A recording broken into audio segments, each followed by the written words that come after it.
Well, the Secretary of Defense was testifying before Congress this week on what exactly is going on in Syria.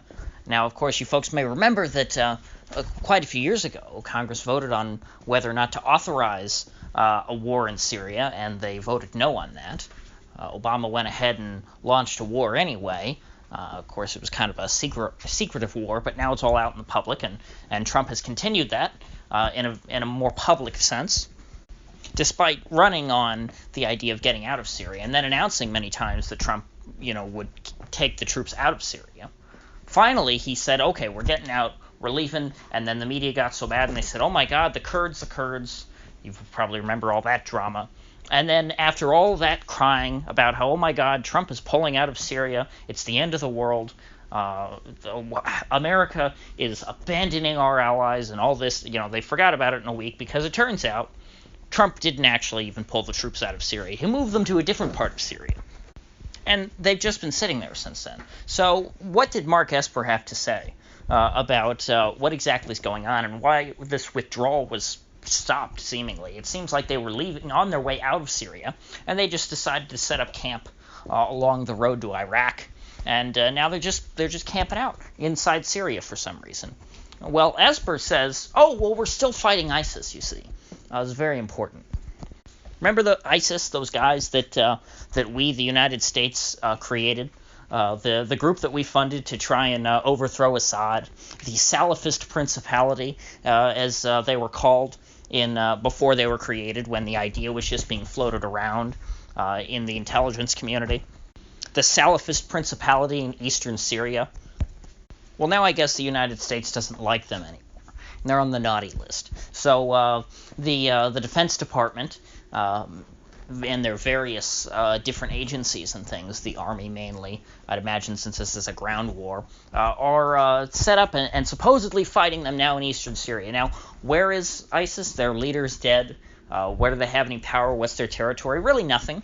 And Mark Esper, along with a general that was testifying with him, Mark Milley, I think is how you say his name, they both pretty much admitted that, yeah, sure, ISIS doesn't have any real territory, but we still got to fight him because there are guys who might identify as ISIS, kind of like how there are some people, with male genitalia who identify as women. So just to keep track, the original mission in Syria, the one that was completely unauthorized and denied by Congress but was illegally embarked upon anyway, was to overthrow Assad and to help the rebels. Well, the rebels became ISIS. Our good buddies turned enemies. And so the new mission became, okay, well, now that we've propped up these moderate rebels to defeat Assad, well, we've decided that we don't like the moderate rebels, so we need to take them out. So the new mission became, okay, we have to defeat ISIS. And then ISIS pretty much went away, and nobody really talked about them anymore because they just turned into any other, Sunni insurgent group, one of the many alphabet soups of different factions fighting in Syria that really didn't hold any territory and was not particularly powerful. So the new mission then, so this is mission number 3, became, oh, well, we have to protect the Kurds, which the U.S. kind of was already kind of doing that in the name of fighting ISIS because they were working with them and helped the Kurds set up their little breakaway state in northeast Syria. And so for quite a few years, the U.S. troops were there just sort of guarding their independence. And then suddenly, Trump got a stroke of, goodwill in him, and he decided, you know what, maybe I should stop with these, at least one of these endless wars. The most, minute of them would be the U.S.'s involvement in Syria, even if I can't pull out of the other places. And so Trump comes out and makes this big announcement, oh my gosh, we're pulling out of Syria, isn't that great? And everyone's like, wow, Trump's actually, doing some campaign promise and keeping that. And then halfway through, somebody must have convinced him, oh my God, Trump, you can't pull out of Syria. That's crazy talk. So we got to leave at least some troops there. And so he did that. And so Trump had to come up with an excuse because he's like, well, darn, now I look like an idiot. I just said I was pulling all the troops out, but then here they are. They're all still there. So what do I do? And so Trump said, I got an idea. We're going to take the oil. We're going to try and get all our money back that we've wasted in Syria, because obviously we get nothing out of being in Syria. And so he says, you know what? We're going to extract some oil as payment, and we're going to bring in the American oil companies, maybe ExxonMobil, and we're going to extract all this oil in eastern Syria. So we're going to stay in Syria, but we're only going to defend the resources. We're not We're not going to protect their people. We're not their security service. And then you have to imagine, inside the military, which is probably the people who convinced Trump to stay in Syria, they had to be going mad at this. Absolutely insane. Because the military sees themselves as heroes of justice. And they don't see themselves as some evil imperial power. No, they're not like the British or the Russians, the old Russian Empire, or like the Ottomans or anybody like that. We're not, or the Romans. We're not. No. We don't attack these places to pillage them and to steal their resources. We go in there to spread democracy and freedom and justice and liberty and the Declaration of Independence and the Bill of Rights. That's what America's military is all about. The American military sees themselves kind of like the French military during the wars of the French Revolution, to where they were invading every country in Europe and pillaging and destroying them, but doing it in the name of spreading liberty, equality, and fraternity. And so when Trump just came right out and said, no, this is an imperial war. That's why we're doing this. This is a transactional thing. We are going to war in the hopes that we'll be able to pillage more resources to not only cover the costs of the invasion, but then to make some more money back. This is a profit-seeking venture. Nothing altruistic like the military would like to fancy itself. And so they never picked up on this line. And we saw this just yesterday when Esper and Mark Milley were asked, what's going on? Yeah, we're fighting ISIS. It's like, well, but Trump said for months that ISIS is defeated. There's no more ISIS. ISIS is gone. I defeated ISIS. Me. I did something Obama couldn't do. And of course, the reason why ISIS was defeated, it's pretty obvious. Just like with all these insurgents groups, do you know how hard it is to get all the money and resources together to fund something like what ISIS was? You need a lot of support from the outside. That you need benefactors, and ISIS had that in the form of the Central Intelligence Agency. The CIA propped them up and made them what they are. And then as soon as Trump came in and he said, you know what, let's stop funding ISIS. Well, what happened to ISIS? They collapsed. It's not because they were defeated militarily, because you can't do that with insurgent groups. They just turn into guerrillas, and then, it's an irregular thing. It's not like you're fighting a real state.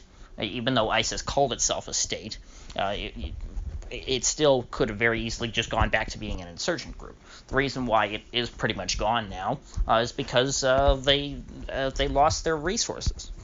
And so Trump is somewhat right when he says that he defeated ISIS and that he just stopped enabling ISIS. But here we have the Pentagon completely contradicting him and saying how, no, we're still fighting them.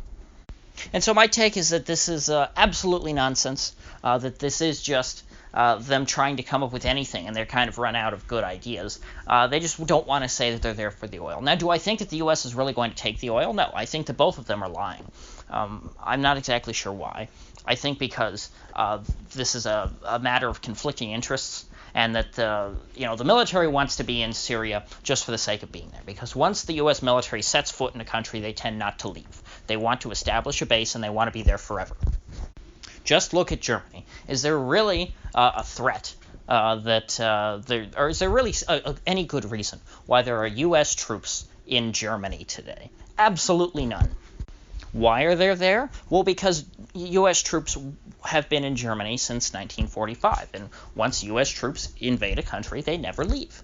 There will always be some U.S. troops, even in Iraq, I'm sure, even though Iraq wants them out. They keep coming back. That actually happened with this whole Syria withdrawal thing. The troops from Syria, the ones that did leave, went into Iraq. Iraq said, whoa, you're not welcome here. This is one of the major sticking points when it comes to ending the war in Afghanistan, is the U.S. military does not want to give up the Bagram Air Base. They just, once they have their foothold somewhere, the military does not want to leave. They want to be stationed everywhere.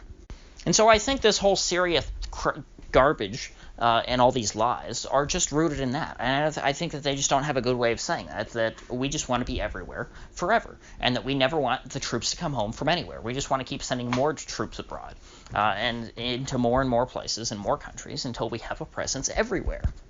I mean, think about it. Pretty much every country that doesn't have U.S. troops is considered an enemy, or at least unimportant. I mean, sure, there's lots of, I'm sure, sub-Saharan African countries that don't have U.S. troops in them. But that's because those countries just don't matter when it comes to the world order.